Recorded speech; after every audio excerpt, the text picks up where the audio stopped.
आदाब नाजरीन, मैं हूं आपका मेजबान कासिम भट्टी और आप देख रहे हैं तस्नीम टीवी। चलिए रुख करते हैं आज की ताज़ा तरीन खबरों की तरफ। जयपुर असेंबली में हंगामा कार्रवाई। जब बीजेपी एमएलए ने नंबारम का दफा किया तो घर में हंगामा हुआ। डीएसपी हरिलाल सैनी की फैश वीडियो पर दफा करने वालों पर सवालात उठाए गए। आरएसएस के इलाकाई प्रचारक नंबारम के मामले में असेंबली में काफी हंगामा हुआ। हंगामा आरआई के बहस स्पीकर को ऐवान आधे घंटे के लिए मुलतवी करना पड़ा। बीजेपी एमएलए अभिनेश महरेशी ने सफर के दौरान तहरीक अल्तवा के जरिए मामला उठाया। नंबरम के खिलाफ दर्ज एफआईआर का मामला उठाते हुए उन्होंने कहा कि कांग्रेस हुकूमत घर छोड़ने वाले आरएसएस के प्रचारक को हरासा कर रही है। हुक्मरान जमात ने इस पर सख्त एतराज किया। वजीर तालीम गोविंद सिंह दोतासार ने कहा कि नंबारम के खिलाफ एसीबी में मुकदमा दर्ज है, इसे पुलिस के सामने जाना चाहिए और अपना रुख पेश करना चाहिए। तुम यहाँ इस तरह लैबिंग क्यों कर रहे हो? पुलिस के सामने जाएं। नंबारम के खिलाफ एफआईआर दर्ज है। हुकूमत के चीफ वहब महेश जोशी और वजीर ट्रांसपोर्ट प्रताप सिंह गच्छारीवास ने कहा कि वो इस तरह का मामला उठाकर क्या कहना चाहते हैं। इस दौरान हुक्मरान जमात और अपोजिशन के दरमियान हाथापाई हुई। हंगामा बढ़ता देखकर चेयरमैन राजेंद्र पारेख ने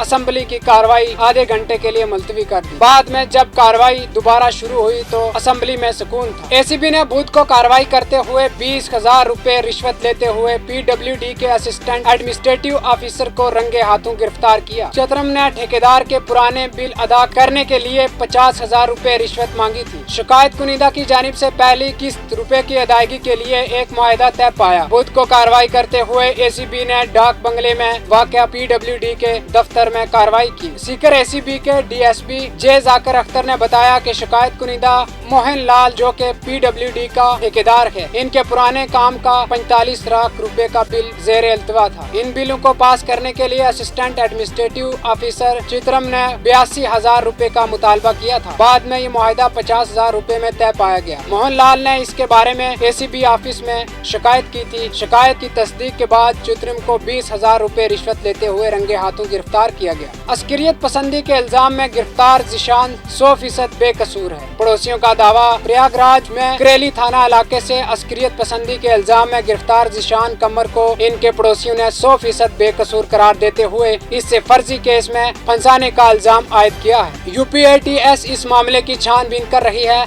जिशान 1 साल कबल लॉकडाउन के दौरान दुबई से वापस आया था। उत्तर प्रदेश एटीएस की टीम ने जिशान को करेली थाना इलाके से गिरफ्तार किया है। गिरफ्तार नौजवान पर आईएसआई जैसी अस्करियत पसंद तंजीम के साथ मिलकर मुल्क को दहशतज़दा करने की साजिश का इल्जाम है। देखते रहिए तस्नीम टीवी अपने मेजबान कासिम भट्टी के साथ। गुलामी उन्हें मंजूर नहीं थी और आजादी को हम खोने नहीं देंगे। हम हैं सच के साथ, हम हैं आपके साथ। आजादी की ओर एक कदम और, तस्नीम टीवी के साथ।